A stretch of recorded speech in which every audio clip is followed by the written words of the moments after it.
Republican Party is united. Donald Trump is the nominee for the Grand Old Party and he's now running against Kamala Harris. But is this picture of a united party telling us a wrong story? Because there's Nikki Haley. She spoke at the Republican National Convention and also has publicly endorsed Trump. But she said also that she isn't at Trump's side on all aspects and topics. And she is, at that point, the Nikki Haley she was in the Republican primary. But there's more to it than that. We should acknowledge that there are some Americans who don't agree with Donald Trump 100% of the time. I happen to know some of them. And I want to speak to them tonight.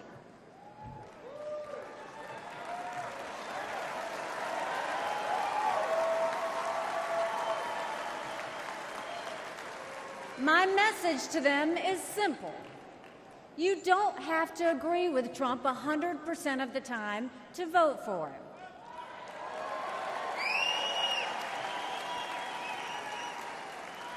Take it from me. I haven't always agreed with President Trump. But not only on the campaign trail, Nikki Haley was fighting against Trump. She did this also in interviews, on the debate stage, and in town halls. Got out there and just threw a temper tantrum. He pitched a fit. He was insulting. He was doing what he does, but I know that's what he does when he's insecure. I know that's what he does when he is threatened, and he should feel threatened, without a doubt. If you've lost 3 times, what makes you think the 4th time is going to be different? Do you know, by the way, that we have raised $1 million since I gave that speech last night online in small dollars?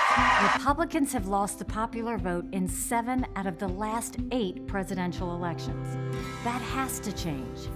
Joe Biden's record is abysmal, but that shouldn't come as a surprise. We will have so much winning if I get elected that you may get bored with winning. This is a ship that has a hole in it. We lost in 2018, we lost in 2020, we lost in 2022, and Donald Trump had his fingerprints in all of it. How many more times do we have to lose before we start to say maybe Donald Trump is the problem? There's a reason the Democrats are salivating at the thought of Donald Trump. You're watching him change the Republican Party policies. What used to be small government and less spending. He put us $8 trillion in debt in just 4 years. Didn't shrink government, he grew government. We've always believed in peace through strength. And now we see him walking away from our allies and instead holding hands with dictators. The European Union is a foe. No, I would not protect you. In fact, I would encourage them to do whatever the hell they want. Trump has made this entire election about him. I alone can fix it. When it should be about the American people. That's what we're fighting for. 81% of Americans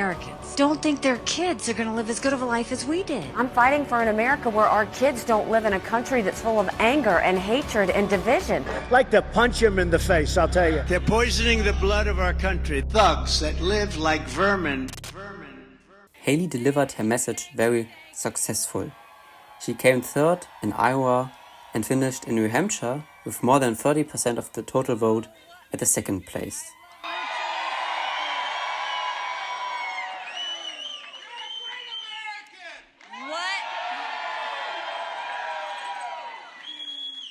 What a great night. God is so good all the time.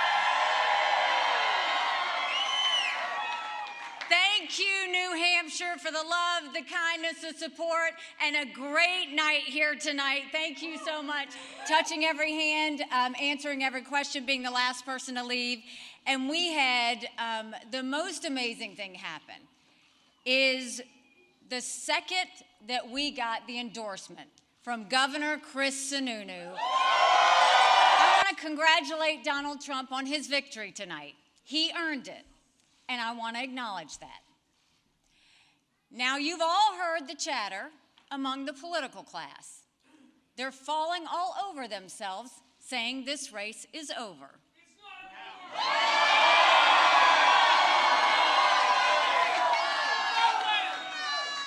Well, I have news for all of them. New Hampshire is first in the nation. It is not the last in the nation.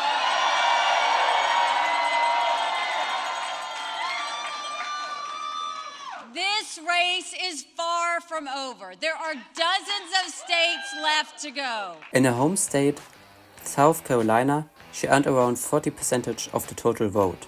This result was for Haley personally the worst since she ended her second time as governor in South Carolina. But she still fight against Trump. Everyone wants to bring back the America we know and love.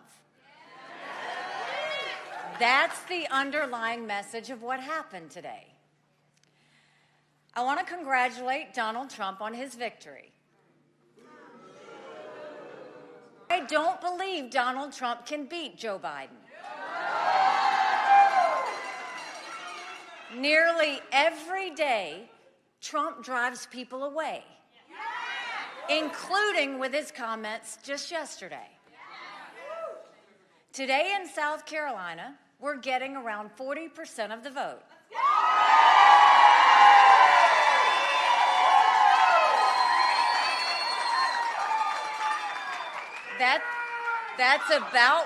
That's about what we got in New Hampshire, too. I'm going to count it. I know 40% is not 50%. But I also know 40% is not some tiny group. There are huge numbers of voters in our Republican primaries who are saying they want an alternative. I said earlier this week that no matter what happens in South Carolina, I would continue to run for president.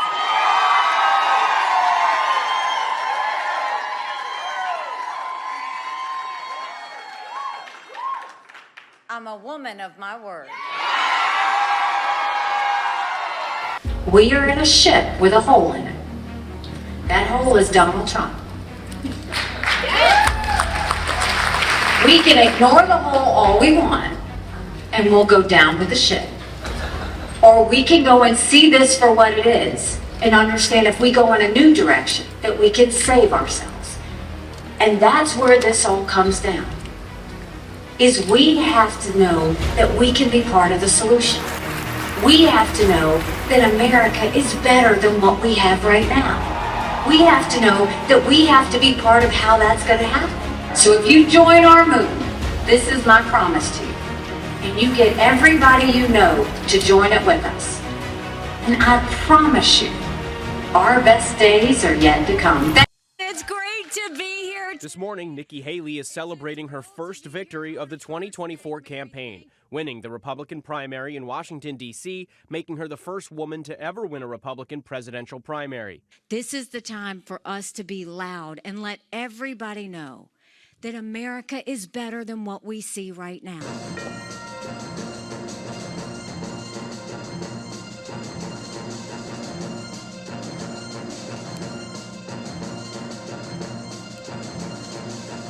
Nikki Haley suspends her campaign after Super Tuesday, but has earned 20% of all votes in the Republican primary.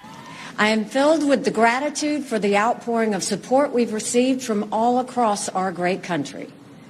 But the time has now come to suspend my campaign. I said I wanted Americans to have their voices heard. I have done that. I have no regrets. And although I will no longer be a candidate, I will not stop using my voice for the things I believe in. In all likelihood, Donald Trump will be the Republican nominee when our party convention meets in July. I congratulate him and wish him well. I wish anyone well who would be America's president. Our country is too precious to let our differences divide us. I have always been a conservative Republican and always supported the Republican nominee. But on this question, as she did on so many others, Margaret Thatcher provided some good advice when she said, quote, "Never just follow the crowd. Always make up your own mind." It is now up to Donald Trump to earn the votes of those in our party and beyond it who did not support it. Nikki Haley has more influence inside the Republican Party than no one other besides Donald Trump. Because of her criticism of his campaign, she could change the opinion of 20% of Republican voters.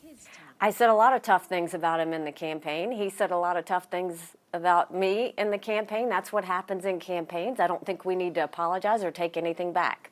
I don't plan on doing that. What I will tell you, though, is the choice that we have at the time was Trump and Biden. Now it's Trump and Harris. Regardless, I know where Trump stands on policies. I don't agree with him 100% of the time, and I said that.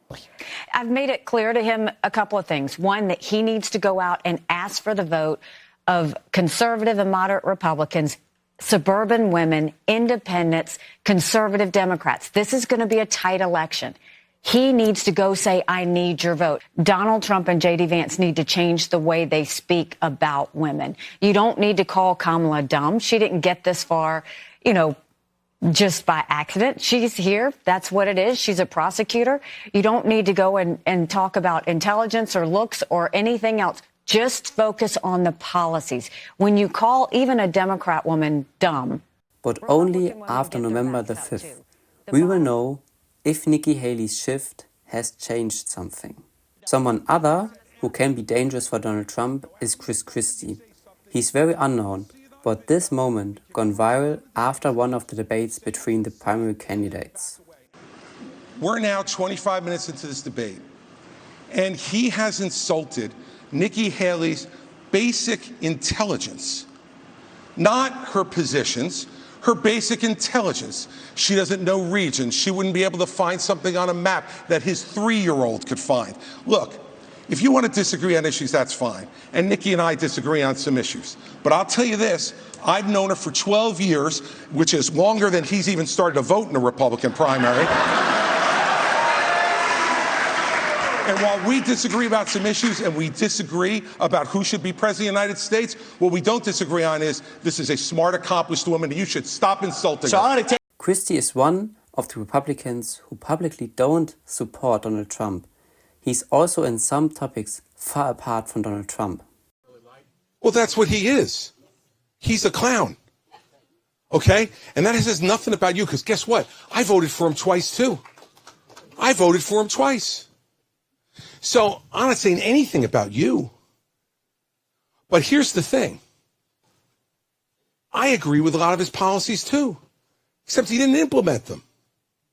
Because he's too busy running around, shooting his mouth off at everybody and getting everybody angry at him so he can't get a vote in Congress. We would have gotten rid of Obamacare if he hadn't been dumping all over John McCain every minute of the day. And guess what happened? John McCain turns out to be the deciding vote on Obamacare. And he goes, and I was sitting with her on the couch watching that vote, and she said, oh, McCain's against Obamacare. He's going to vote yes. I said, no, he's not. Because Donald Trump has been dumping all over him for months, and he's not going to give Donald Trump a win. I know John McCain. Great man, great hero for our country, but one of the worst tempers I've ever met. And he made fun of John McCain. He called John McCain not a war hero. The guy sat for years in the Hanoi Hilton being tortured. They offered to let him out because his father was an admiral, and he said, I'm not leaving unless all my men leave with me. I don't know what all you call that. I call that a hero. Donald Trump said he wasn't a hero because he got captured. He goes, I like the people who don't get captured. A guy who, by the way, avoided military service because he said he had bad heels. So I don't know what you call this guy, but I'm willing to admit I made a mistake supporting him. I did. I thought I could help make him a better president. And I couldn't because he doesn't listen to anybody. How do I win over your vote? Because if you look at some of the things that I stand for, they're very similar to Donald Trump, and some of them are exactly the same. But why don't you elect somebody who can actually do it? Because if you listen to him now, what's he say? 8 years ago, he said, I am your voice. Okay, I like that. What's he say now? I am your retribution. This guy has not only divided our party, he's divided families all over this country. He's divided friends all over this country. I've spoken to people, and I know everyone else has, who have sat at Thanksgiving dinner or at a birthday party and can't have a conversation anymore if they disagree with Donald Trump. He needs to be voted off the island and he needs to be taken out of this process. Donald Trump hides behind the walls of his golf clubs and won't show up here to answer questions like all the rest of us are up here to answer. He put $7 trillion on the debt. He should be in this room to answer those questions. Donald Trump failed on this as well.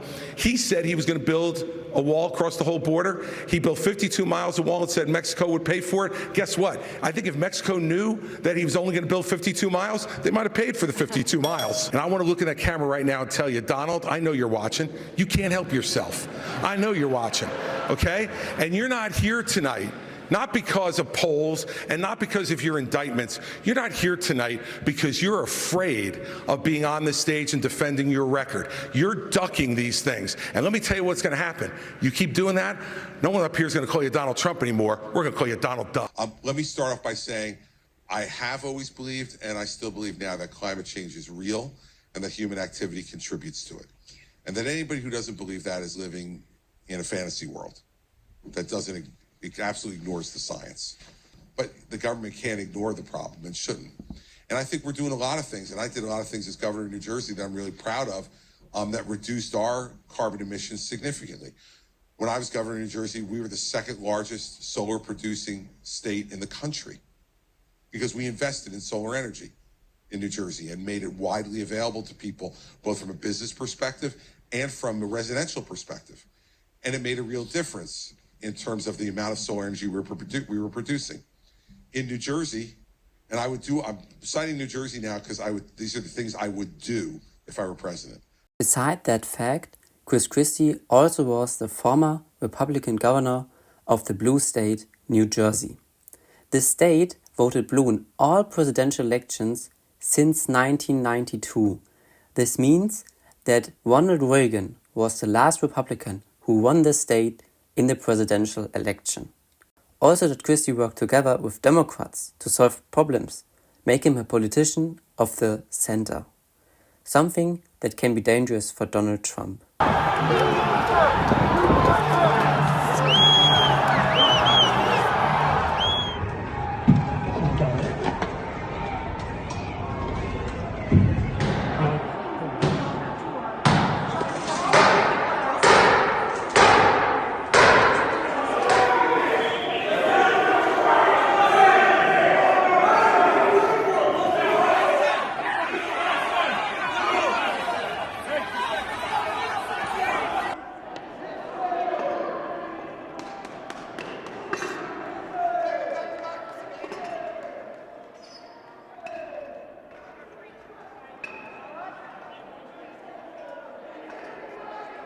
The storm of the Capitol on January the 6th was a moment when Liz Cheney became one of the most critical persons in the Republican Party against Donald Trump.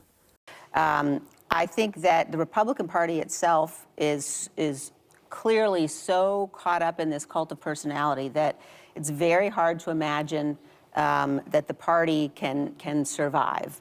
I think increasingly it's clear that once we get through 2024, we're going to have something else, something new. I believe the country has to have a party that's based on conservative principles and values, where we can engage, with the Democrats on substance and on policy. And ideas. Would that be a third party? Right. Yeah. Well, I mean, I think post-2024 election, we're going to see just a huge tectonic shift in our politics. In our system of government, if we have one of the leading candidates who is attempting to undermine the foundations of our democracy, we have to talk about it.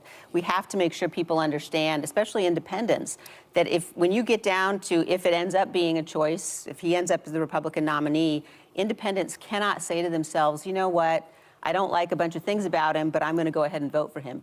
We cannot take that risk because we know what he's done. He attempted to seize power, and he's continuing every single day to make threats of political violence. He's been absolutely clear that he will not have around him again the people who stopped the very worst. Well, doesn't that tell you something? What I'm fighting for is is the Constitution. What I'm fighting for is the perpetuation of the Republic. What I'm fighting for is the fact that elections have to matter, and that when the election is over and the courts have ruled and the Electoral College has met, that the President of the United States has to respect the results of the election. And if Donald Trump's spokesman says that those are principles that are inconsistent with Donald Trump's views and inconsistent with the Republican Party's views, I think that ought to give every American pause about who Donald Trump is and about what the Republican Party stands for today. The interesting thing is that Liz Cheney has supported Trump in his first impeachment against him from the Democratic majority in the House. To preserve and protect our Constitution.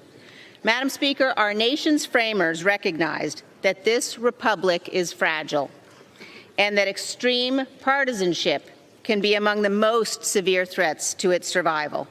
That is why in Federalist 65, Alexander Hamilton wrote, quote, "There will always be the greatest danger that the impeachment decision will be regulated more by the comparative strength of parties than by real demonstrations of innocence or guilt." Here, Madam Speaker, our Democratic colleagues have been working to remove this president since the day he was elected, searching for an offense on which they could impeach. Failing to find one, Madam Speaker, they have decided to assume one. Rather than attempting to enforce their subpoenas in court, they have also decided to declare it a high crime and misdemeanor when the President of the United States asserts his constitutional privileges. The Democrats are asking members of this body to impeach, despite the fact that they have presented no direct evidence of any impeachable offense. But after January 6th, she joined a bipartisan committee of Democrats and Republicans to investigate everything about Trump's interference in the storm of the Capitol. And what is very interesting is, she finished the work with the other members of the committee. January 6th was clearly an attack that was attempted to stop the counting of electoral votes. I just listened to Speaker Pelosi say that, quote, "Right now we're in a good place." We're not in a good place. We absolutely need, and it is her responsibility to create a commission, a bipartisan commission to study what happened, to understand what the provocation was, to understand what happened, to make sure that it never happens again. After every major crisis in this country, there wasn't whether Republican it's September support 11th, for the version she put forward, which would have had a Democratic majority. The version that she put forward was not bipartisan. It was very heavily partisan towards the Democrats. It's a serious issue. It shouldn't be a partisan issue. You just had 140 national security officials from Republican and Democratic administrations send a letter to Congress saying we need a commission. I think that's the single most important thing we need to do to make sure that kind of attack never happens again. Point is this: Donald Trump did not care about the threats of violence. He did not condemn them. He made no effort to stop them. He went forward with his fake allegations anyway. One more point. I would urge all of those watching today to focus on the evidence the committee will present. Don't be distracted by politics. This is serious. We cannot let America become a nation of conspiracy theories and thug violence. Probably knowing that she will lost her seat in the Congress because of her work together with the Democrats against Donald Trump. And she lost her seat in the Congress against a Republican who was supported by Donald Trump. This is not a game.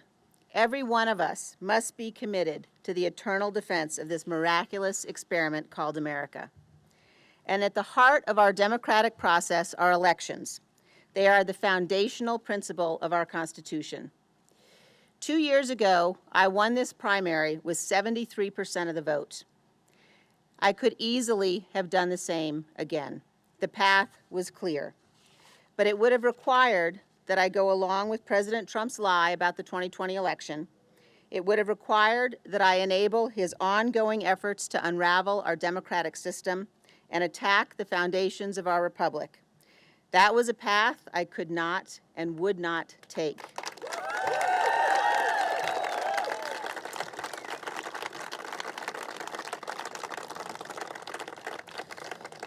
No House seat No office in this land is more important than the principles that we are all sworn to protect. And I well understood the potential political consequences of abiding by my duty. Our republic relies upon the goodwill of all candidates for office to accept honorably the outcome of elections. And tonight, Harriet Hageman has received the most votes in this primary. She won. I called her to concede the race. This primary election is over, but now the real work begins. After that and all these events, she wrote a book about everything that happened, and she was the guest in some talk shows. It has been, it's been very moving as an American, because I think the challenges that I describe in the book and the challenges that we face, you know, they're ones that I think people across the political spectrum, with the exception of some in the Republican Party, really recognize how grave this threat is. You know, I think part of it is because what he's saying is so horrible. Yeah. And in a way, we've become numb. And I also think that all of us as Americans, we've become accustomed to sort of being able to rely on our republic surviving. And so it can become very difficult. And I hear people on the right saying, oh, you're catastrophizing, you're exaggerating this threat. And I think that's, when I said, you know, sleepwalking into a dictatorship, it's not really understanding and recognizing how dangerous it would be, for example, to have a president who was unwilling to enforce the rulings of the courts. Yes. Who's just simply said, you know what, if I don't agree with the courts, I'm just going to ignore those rulings. That's the end of the constitutional republic. Liz Cheney isn't no one. When you talk about very conservative politicians, you can't miss her. Mostly because of her father Dick Cheney, the vice president under George W. Bush. And interesting is that both of them has endorsed Kamala Harris. So this means that Liz Cheney has some influence in conservative America. We don't know yet how huge and how important this influence she is. But her endorsement can change something. And also, when she will be on the campaign trail, we don't know, for Kamala Harris or on her own, to fight against Donald Trump.